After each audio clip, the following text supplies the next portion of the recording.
Okay, so I should also talk about my other essays. One of them is on practical morality and practical ethics and why morality matters secularly. So I'm not going to go into very much detail about this because you can just read it. But I did wish to say that in the civilizational model, it does matter, in my opinion. For instance, I think help streamlining something via something like universal sentience reform can help like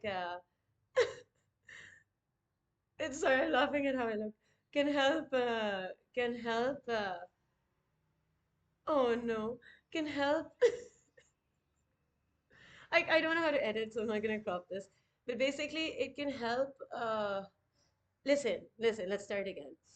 Universal sentience reform, yes, it can help in streamlining responsible lives for everyone better and giving all that are on average all that contain the potential to be healthier given the chance to be healthier given the chance a chance. Okay. And then outliers, there will be biological outliers that remain, and criminality and stuff.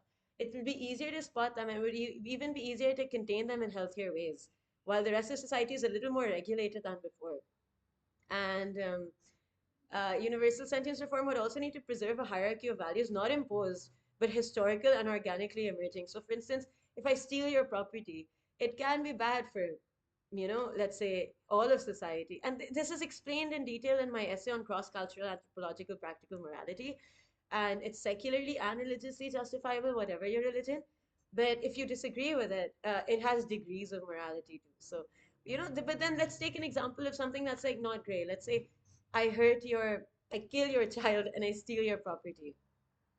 Now, I would not necessarily have to judge this individual because there would be healthier containment, but there would also need to be that hierarchy of values that says this is worse behavior than what could be better behavior. And that hierarchy of values can be established anthropologically through cross cultural, let's say, anthropological practical morality secularly. And that should be preserved even in human interaction. So, for instance, I would not judge how someone looks or what they wear or what they do as consenting adults in their private time necessarily, but I could judge criminality without judging the individual being the criminal. In that, I could say it is better to do the harder thing, which is that you don't steal someone's property and you try to earn property in an honest way. And I can give that a higher value and stuff like that. But so cross cultural practical anthropological practical morality talks about this is I'm not going to represent this very well. I'm not going to be able to because I'm more of a writing person than a speaking person or like speaking publicly person. But it talks about how, for instance, killing everyone and taking that comes naturally. That would make more sense. It's expedient. But for some reason, be it in collectively having to live together or even in raising children, some level of higher morality or higher values lead to better results, and those better results can lead to actualized potentials within reality. Let's say I could hurt someone if I okay, sorry man, I think, but if I'm a man and I can hurt someone and like that's how I can impose myself in a relationship. If I actually try to contend and form a healthy bond, a nourishing mutual bond, nourishing potentials of reality emerge as a result, and the bond can be different, and what actualizes from that bond can be different. And yes, specializations can lead to very successful ends or very seemingly successful ends. But what happens with a specialization is that your limited rationality of the time leads you to that, and then you have to engage in distortions around that to maintain that, otherwise it can fall or collapse. And then you've compromised on potential higher learnings. Let's say how a tree can fully actualize. That actualization is within the seed and its potential. And then the right kind of soil, sun, air, etc. environment leads to actualization. When it comes into existence as a human being, this I've explained in my third topic, which is a reality and inferring noumena via phenomenology. That's my third. I've written a book about that. I've also written a book about universal sentience reform. You can have it for free if you'd like. Um, but what I share is enough to sort of, if you're sincere to it, it has to be game free, of course. That's one component that has to be game free. But yeah, when you come into existence, you can realize that eating healthier food versus less healthy food can help your health, and then you're surprised by that, right? You're like, oh, this is better for me. This is in nature that drinking water is nourishing me. Cleaner water is nourishing me more. In the same way, having to contend with reality in a more honest way So it's like you could take the expedient way, but you're going to try to do it the honest way. It helps in noise distortion reduction because then you start to see what's going on around you more. This is also my personal experience, but logically it also makes sense because you're taking the cleaner path. You can see what paths are distorted. You can even see, okay, this seems to be successful for 40 years before it collapses in an odd way. Whereas I could also be successful to the honest way for 40 years. Maybe it'll take longer, maybe whatever, but it's sustained in a different way. And simultaneously, I am able to grow and I'm able to expand in other ways where I don't have to be justifying whatever distortion. And my mind, by having to sort of like hold on to that and defend that to the detriment of other potential opportunity cost, well, to the detriment of potential growth and opportunity cost and growth. And simultaneously, if it falls, you can try again because you know the honest way. You're less likely to get into certain kinds of troubles accordingly. And if you do, you have the sort of righteous indignation of honesty. And alongside that, neural patterns can develop towards, like, let's say, more honest interactions with reality. And like physics, chemistry, biology, all of these things are in honesty, as is reality's existence. So that the sun and the moon and their whole, you discovering this I took from holy books, fire in trees, the wood has fire in it, which is from the sun, like the sun has, like, you, metaphorically speaking, you discover things about reality that reality doesn't have to require deception. And deception does exist in nature, but more than deception also does exist in nature. And deception can also lead to ends, but going without deception can also lead to ends and more.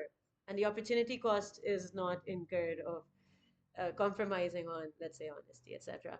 And I've written about this in detail. For instance, if you're like, no, I have my own lineage, find your own lineage's highest forms and try to understand what seems logical to you according to your experience.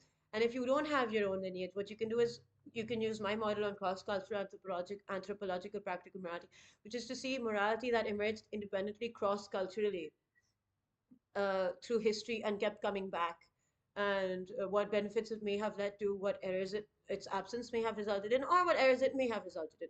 But there are cases in which it didn't result in errors, and that's where you start from. And then, according to your own situation, what is easier for you to morally improve, you can take that and start to like slowly, like laterally, vertically rise towards morality. And yeah, if you want to be like me, you can be radical, but that was a very painful path. I don't recommend it. But yeah, and then I have another sort of essay.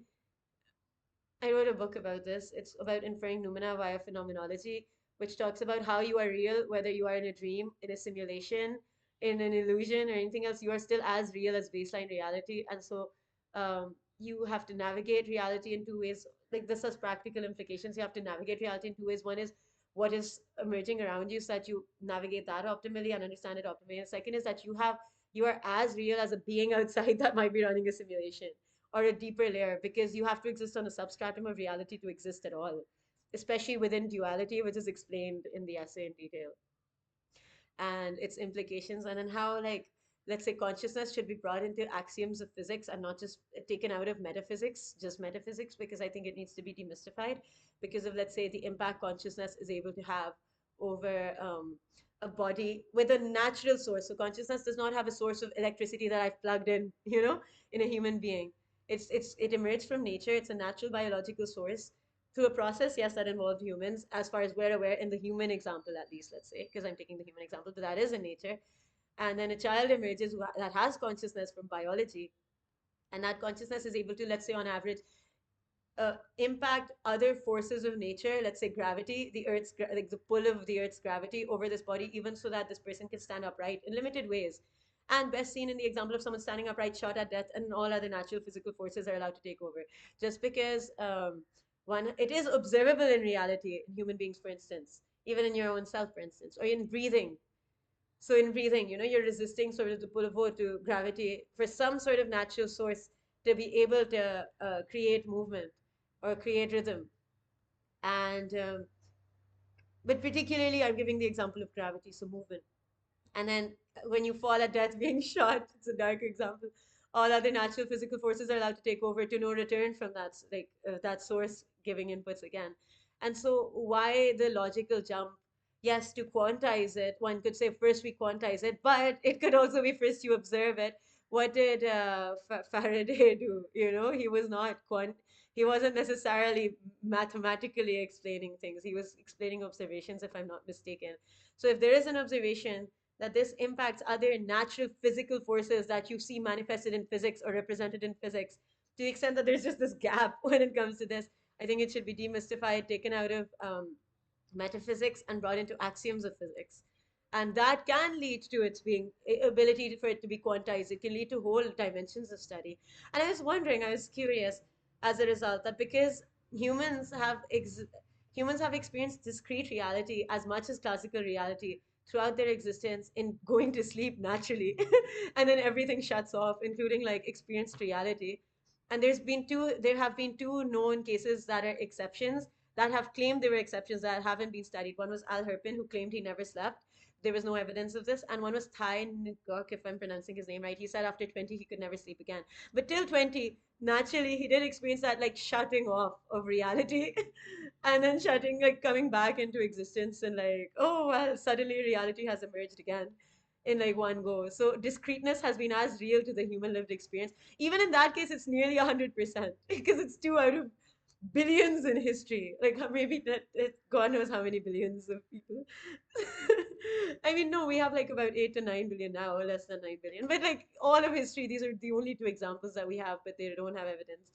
Um, Even then, on average, human consciousness has experienced reality being shut off for them in their experience. So discreetly.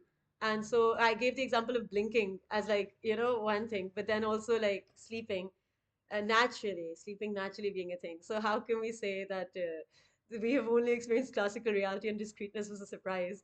But I also wondered. Now I'm not saying this is a lead or not a lead, but then I also wondered if consciousness had some overlap with quantum elements in that it doesn't manifest classically necessarily. It has a discrete element, but I don't know. That's just a little like thought thing I'm just putting out there. And then other aspects of that writing also talk about how, for instance, awareness supersedes experienced reality and duality, whereas experienced duality supersedes the control of awareness in the waking state. In This is all better explained in detail in samaya.shahrazad.substack.com. I'll like link it down in the description. But yeah, there's a bunch of other things. I also write poems. I'm writing an absurd book of poems. Now I'm just rambling. But I'm writing an absurd book of poems. It's called A Casket in a Basket. I call my genre flimsy mincy. And it's got puzzles in it and its own laws of physics and lore and stuff. You can solve those puzzles and yeah. So okay. So yeah, these are just some ideas that I think, and why I think these are things that practically matter because it shows that reality isn't a joke. You're not just in some potential simulation. I call it Plato's potential simulation, dream, or illusion. It doesn't matter even if you are on some levels. And these are the implications. I mean, this is why it doesn't matter, and then these are subsequent implications. And why your existence matters, why nihilism is an incomplete stance, why atheism and agnosticism with unknowability are incomplete stances. Even atheism, not just in saying I don't believe, but also in saying I lack belief. I've explained that in my writings. So yeah, I think these are important things they can help in. And then if someone would say how, like, because I have had this question, but what about like monetizing things? When you have money, why do you go for entertainment? These things add to the quality of your life so that you can enjoy your resources better, or so that you're more motivated to even gather those resources. So this adds more value than literal money to like explore, because this is about your human existence and the bigger questions, and also like establishing, yes, there are truths and there are opposites, but there are also deeper truths, which I've explained in the essay, which do not have opposites. These are empirical observable truths, and they do not have opposites. They're deeper truths than truths and their opposites, and establishing baselines of deeper truths can help one understand what direction to take further questions or what directions not to take further questions, and then to gauge the subjectivity of truths and their opposites. That's what I meant to say. There's much more, but you can like look it up on my profiles.